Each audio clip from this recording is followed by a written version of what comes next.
Beyond the Wall of Sleep by H.P. Lovecraft.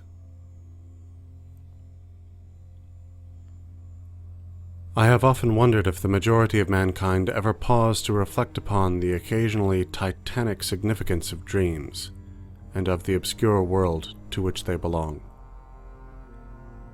Whilst the greater number of our nocturnal visions are perhaps no more than faint and fantastic reflections of our waking experiences, Freud, to the contrary, with his puerile symbolism, there are still a certain remainder whose immundane and ethereal character permit of no ordinary interpretation, and whose vaguely exciting and disquieting effect suggests possible minute glimpses into a sphere of mental existence no less important than physical life, yet separated from that life by an all but impassable barrier. From my experience, I cannot doubt but that man, when lost to terrestrial consciousness, is indeed sojourning in another and uncorporeal life of far different nature from the life we know, and of which only the slightest and most indistinct memories linger after waking. From those blurred and fragmentary memories we may infer much, yet prove little. We may guess that in dreams, life, matter, and vitality, as the earth knows such things, are not necessarily constant, and that time and space do not exist as our waking selves comprehend them. Sometimes I believe that this less material life is our truer life, and that our vain presence on the terraqueous globe is itself the secondary or merely virtual phenomenon. It was from a youthful reverie filled with speculations of this sort that I arose one afternoon in the winter of 1900 and 1901, when to the state psychopathic institution in which I served as an intern was brought the man whose case has ever since haunted me so unceasingly. His name, as given on the records, was Joe Slater, or Slater, and his appearance was that of the typical denizen of the Catskill Mountain region, one of those strange, repellent scions of a primitive colonial peasant stock, whose isolation for nearly 3 centuries in the hilly fastnesses of a little-traveled countryside has caused them to sink to a kind of barbaric degeneracy, rather than advance with their more fortunately placed brethren of the thickly settled districts. Among these odd folk, who correspond exactly to the decadent element of white trash in the South, law and morals are non-existent, and their general mental status is probably below that of any other section of Native American people. Joe Slater, who came to the institution in the vigilant custody of 4 state policemen, and who was described as a highly dangerous character, certainly presented no evidence of his perilous disposition when I first beheld him. Though well above the middle stature, and of somewhat brawny frame, he was given an absurd appearance of harmless stupidity by the pale, sleepy blueness of his small, watery eyes, the scantness of his neglected and never-shaven growth of yellow beard, and the listless drooping of his heavy nether lip. His age was unknown, since among his kind neither family records nor permanent family ties exist, but from the baldness of his head in front, and from the decayed condition of his teeth, the head surgeon wrote him down as a man of about 40. From the medical and court documents we learned all that could be gathered of his case. This man, a vagabond, hunter, and trapper, had always been strange in the eyes of his primitive associates. He had habitually slept at night beyond the ordinary time, and upon waking would often talk of unknown things in a manner so bizarre as to inspire fear even in the hearts of an unimaginative populace. Not that his form of language was at all unusual, for he never spoke save in the debased patois of his environment, but the tone and tenor of his utterances were of such mysterious wildness that none might listen without apprehension. He himself was generally as terrified and baffled as his auditors, and within an hour after awakening would forget all that he had said, or at least all that had caused him to say what he did, relapsing into a bovine, half-amiable normality like that of the other hill-dwellers. As Slater grew older, it appeared, his matutinal aberrations had gradually increased in frequency and violence, till about a month before his arrival at the institution had occurred the shocking tragedy which caused his arrest by the authorities. One day, near noon, after a profound sleep begun in a whiskey debauch at about 5 of the previous afternoon, the man had roused himself most suddenly, with ululations so horrible and unearthly that they brought several neighbors to his cabin, a filthy sty where he dwelt with a family as indescribable as himself.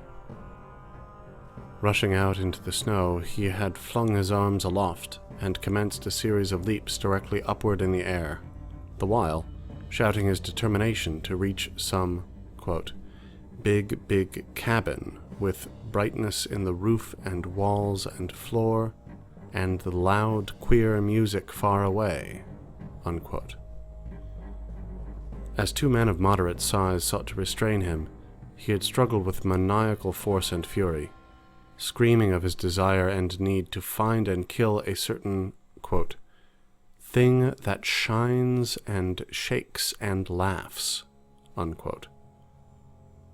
At length, after temporarily felling one of his detainers with a sudden blow, he had flung himself upon the other in a demoniac ecstasy of bloodthirstiness, shrieking fiendishly that he would, quote, jump high in the air and burn his way through anything that stopped him, unquote. Family and neighbors had now fled in a panic, and when the more courageous of them returned, Slater was gone, leaving behind an unrecognizable pulp-like thing that had been a living man but an hour before. None of the mountaineers had dared to pursue him, and it is likely that they would have welcomed his death from the cold. But when several mornings later they heard his screams from a distant ravine, they realized that he had somehow managed to survive, and that his removal in one way or another would be necessary. Then had followed an armed searching party, whose purpose, whatever it may have been originally, became that of a sheriff's posse after one of the seldom popular state troopers had by accident observed, then questioned, and finally joined the seekers. On the 3rd day, Slater was found unconscious in the hollow of a tree and taken to the nearest jail, where alienists from Albany examined him as soon as his senses returned. To them he told a simple story. He had, he said, gone to sleep one afternoon about sundown after drinking much liquor. He had awakened to find himself standing bloody-handed in the snow before his cabin, the mangled corpse of his neighbor, Peter Slater, at his feet. Horrified, he had taken to the woods in a vague effort to escape from the scene of what must have been his crime. Beyond these things he seemed to know nothing, nor could the expert questioning of his interrogators bring out a single additional fact. That night, Slater slept quietly, and the next morning he awakened with no singular feature save a certain alteration of expression. Dr. Barnard, who had been watching the patient, thought he noticed in the pale blue eyes a certain gleam of peculiar quality, and in the flaccid lips an all but imperceptible tightening, as if of intelligent determination. But when questioned, Slater relapsed into the habitual vacancy of the mountaineer, and only reiterated what he had said on the preceding day. On the 3rd morning occurred the first of the man's mental attacks. After some show of uneasiness in sleep, he burst forth into a frenzy so powerful that the combined efforts of 4 men were needed to bind him in a straitjacket. The alienists listened with keen attention to his words, since their curiosity had been aroused to a high pitch by the suggestive, yet mostly conflicting and incoherent stories of his family and neighbors. Slater raved for upward of 15 minutes, babbling in his backwoods dialect of green edifices of light, oceans of space, strange music, and shadowy mountains and valleys. But most of all did he dwell upon some mysterious blazing entity that shook and laughed and mocked at him. This vast, vague personality seemed to have done him a terrible wrong, and to kill it in triumphant revenge was his paramount desire. In order to reach it, he said, he would soar through abysses of emptiness, burning every obstacle that stood in his way. Thus ran his discourse, until with the greatest suddenness he ceased. The fire of madness died from his eyes, and in dull wonder he looked at his questioners and asked why he was bound. Dr. Barnard unbuckled the leather harness and did not restore it till night, when he succeeded in persuading Slater to don it of his own volition, for his own good. The man had now admitted that he sometimes talked queerly, though he knew not why. Within a week, 2 more attacks appeared, but from them the doctors learned little. On the source of Slater's visions they speculated at length, for since he could neither read nor write, and had apparently never heard a legend or fairy tale, his gorgeous imagery was quite inexplicable. That it could not come from any known myth or romance was made especially clear by the fact that the unfortunate lunatic expressed himself only in his own simple manner. He raved of things he did not understand and could not interpret, things which he claimed to have experienced, but which he could not have learned through any normal or connected narration. The alienists soon agreed that abnormal dreams were the foundation of the trouble, dreams whose vividness could for a time completely dominate the waking mind of this basically inferior man. With due formality, Slater was tried for murder, acquitted on the ground of insanity, and committed to the institution wherein I held so humble a post.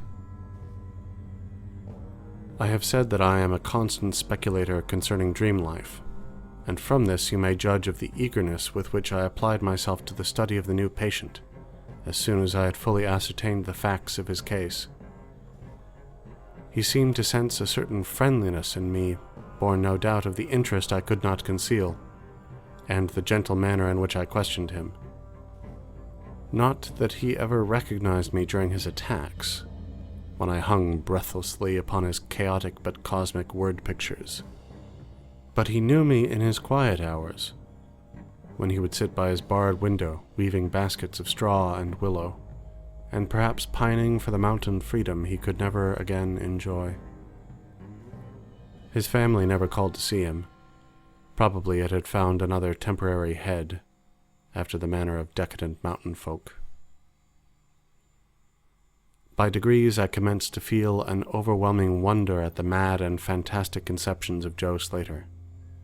The man himself was pitiably inferior in mentality and language alike, but his glowing, titanic visions, though described in a barbarous, disjointed jargon, were assuredly things which only a superior or even exceptional brain could conceive.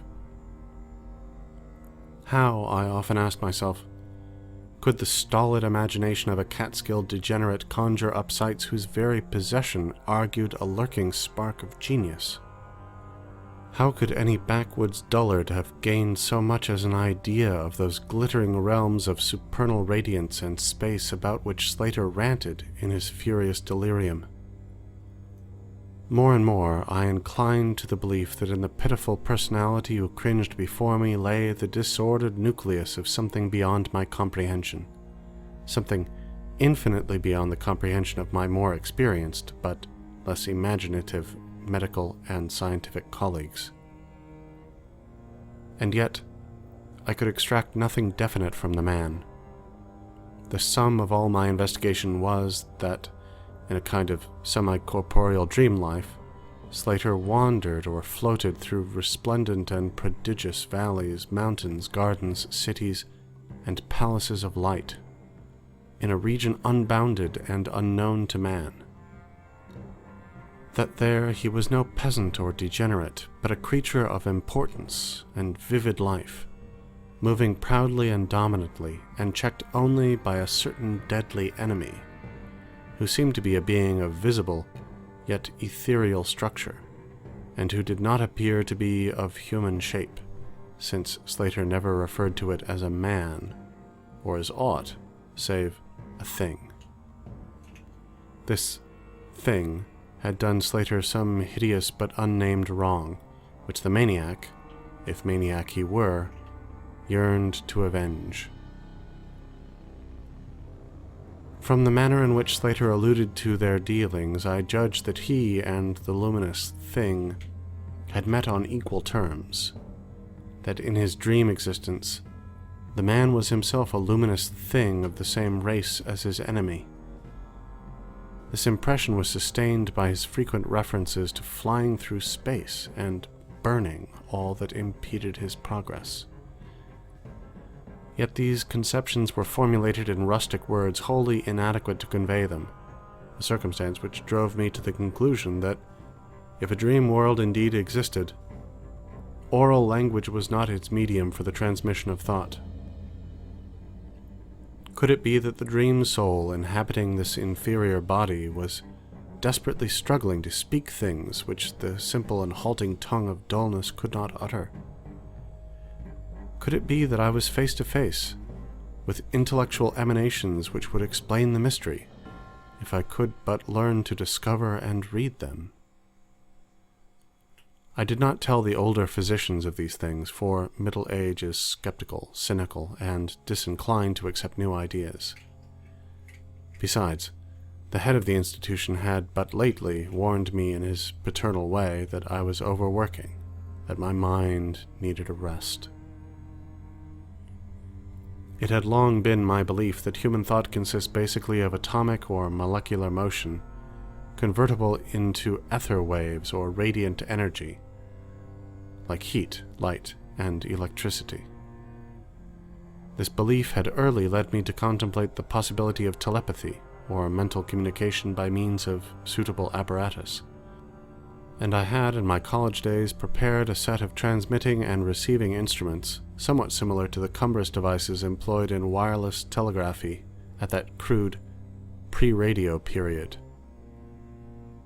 These I had tested with a fellow student, but, achieving no result, had soon packed them away with other scientific odds and ends for possible future use. Now, in my intense desire to probe into the dream life of Joe Slater, I sought these instruments again, and spent several days in repairing them for action. When they were complete once more, I missed no opportunity for their trial. At each outbreak of Slater's violence, I would fit the transmitter to his forehead and the receiver to my own, constantly making delicate adjustments for various hypothetical wavelengths of intellectual energy. I had but little notion of how the thought impressions would, if successfully conveyed, arouse an intelligent response in my brain, but I felt certain that I could detect and interpret them. Accordingly, I continued my experiments, though informing no one of their nature. It was on the 21st of February, 1901, that the thing occurred. As I look back across the years, I realize how unreal it seems, and sometimes wonder if old Dr. Fenton was not right when he charged it all to my excited imagination. I recall that he listened with great kindness and patience when I told him, but afterward gave me a nerve powder and arranged for the half-year's vacation on which I departed the next week. That fateful night I was wildly agitated and perturbed, for despite the excellent care he had received, Joe Slater was unmistakably dying. Perhaps it was his mountain freedom that he missed, or perhaps the turmoil in his brain had grown too acute for his rather sluggish physique. But, at all events, the flame of vitality flickered low in the decadent body. He was drowsy near the end, and as darkness fell, he dropped off into a troubled sleep. I did not strap on the straitjacket as was customary when he slept, since I saw that he was too feeble to be dangerous, even if he woke in mental disorder once more before passing away. But I did place upon his head and mine the two ends of my cosmic radio, hoping against hope for a first and last message from the dream world in the brief time remaining.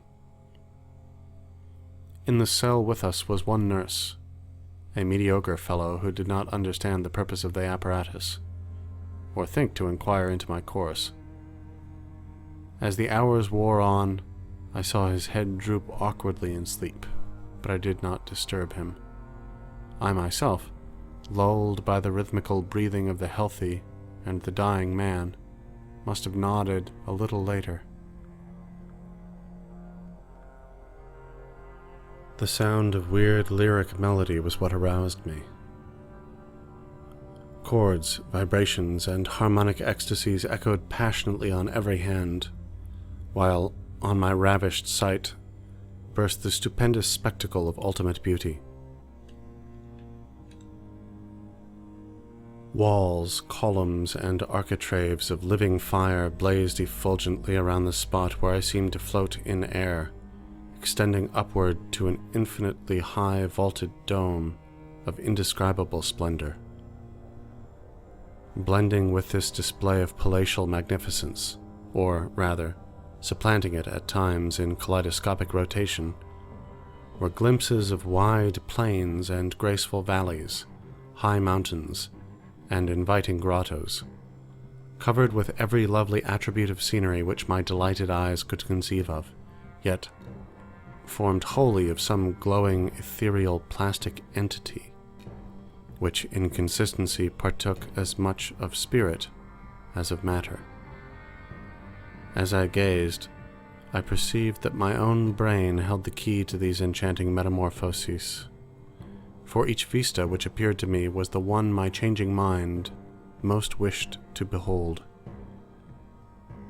Amidst this Elysian realm I dwelt not as a stranger, for each sight and sound was familiar to me, just as it had been for uncounted eons of eternity before, and would be for like eternities to come.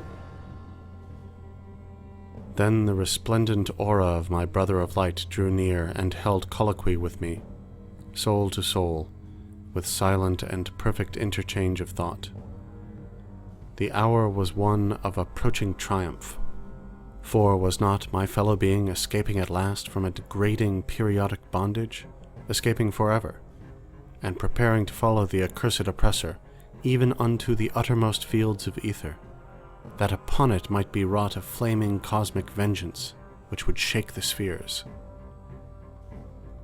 We floated thus for a little time, when I perceived a slight blurring and fading of the objects around us, as though some force were recalling me to earth, where I least wished to go. The form near me seemed to feel a change also, for it gradually brought its discourse toward a conclusion, and itself prepared to quit the scene, fading from my sight at a rate somewhat less rapid than that of the other objects.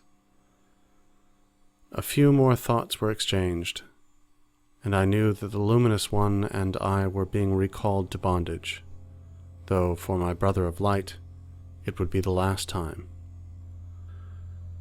The sorry planet shell being well nigh spent, in less than an hour my fellow would be free to pursue the oppressor along the Milky Way, and past the hither stars to the very confines of infinity.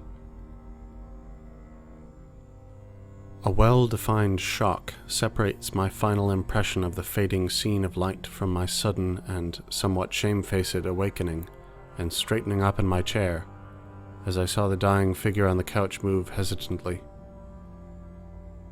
Joe Slater was indeed awakening, though probably for the last time. As I looked more closely, I saw that in the sallow cheeks shone spots of color which had never before been present. The lips, too, seemed unusual, being tightly compressed, as if by the force of a stronger character than had been Slater's. The whole face finally began to grow tense, and the head turned restlessly with closed eyes.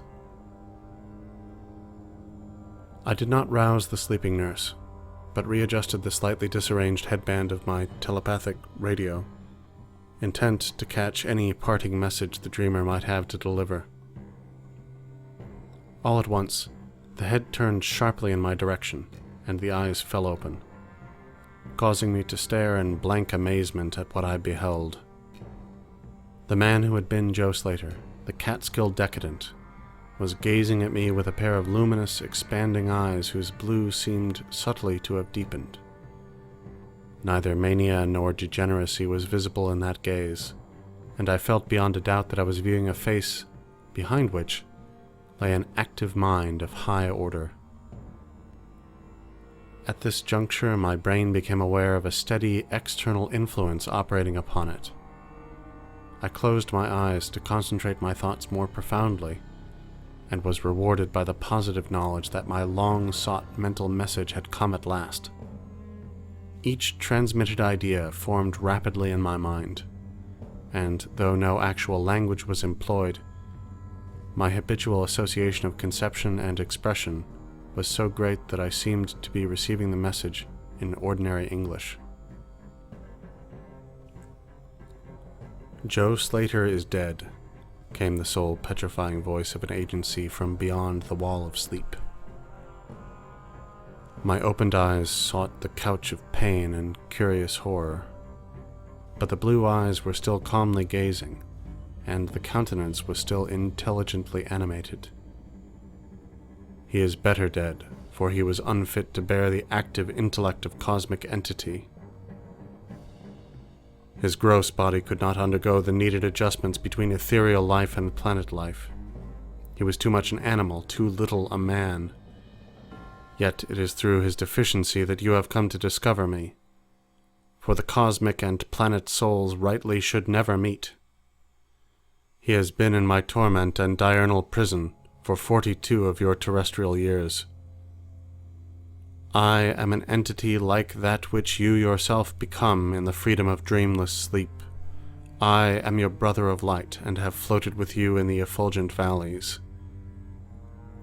It is not permitted me to tell your waking earth self of your real self, but we are all roamers of vast spaces and travelers in many ages. Next year I may be dwelling in the Egypt which you call ancient, or in the cruel empire of Tsan Shan, which is to come 3,000 years hence. You and I have drifted to the worlds that reel about the red Arcturus, and dwelt in the bodies of the insect philosophers that crawl proudly over the fourth moon of Jupiter. How little does the earth's self know life and its extent! How little indeed ought it to know for its own tranquility! Of the oppressor I cannot speak. You on earth have unwittingly felt its distant presence. You who, without knowing, idly gave the blinking beacon the name of Algol, the demon star. It is to meet and conquer the oppressor that I have vainly striven for eons, held back by bodily encumbrances. Tonight I go as a nemesis, bearing just and blazingly cataclysmic vengeance. Watch me in the sky, close to the demon star. I cannot speak longer, for the body of Joe Slater grows cold and rigid, and the coarse brains are ceasing to vibrate as I wish. You have been my only friend on this planet, the only soul to sense and seek for me within the repellent form which lies on this couch.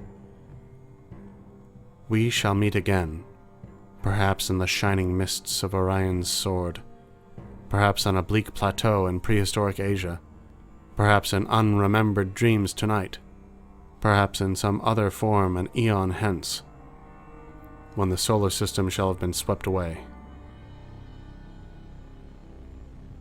At this point, the thought waves abruptly ceased. The pale eyes of the dreamer, or can I say dead man, commenced to glaze fishily.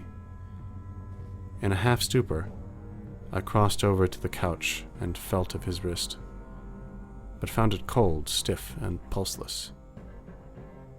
the sallow cheeks paled again, and the thick lips fell open, disclosing the repulsively rotten fangs of the degenerate Joe Slater. I shivered, pulled a blanket over the hideous face, and awakened the nurse. Then I left the cell, and went silently to my room. I had an instant and unaccountable craving for a sleep whose dreams I should not remember. The climax? What plain tale of science can boast of such a rhetorical effect? I have merely set down certain things, appealing to me as facts, allowing you to construe them as you will. As I've already admitted, my superior, old Dr. Fenton, denies the reality of everything I have related.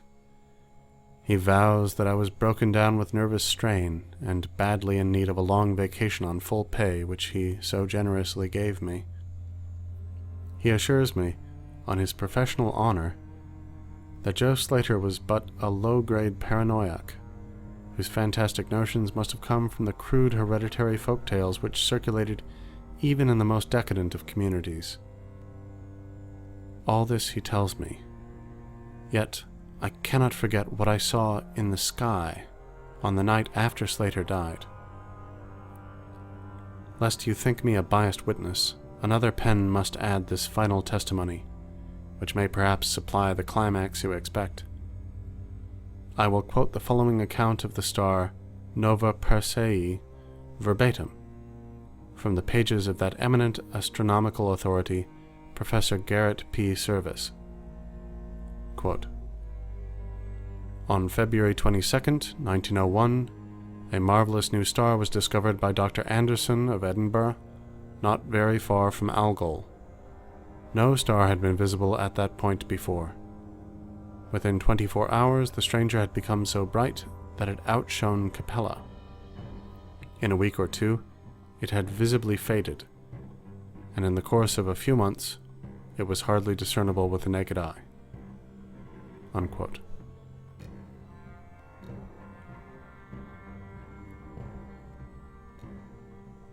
End Beyond the Wall of Sleep by H.P. Lovecraft. This recording is in the public domain.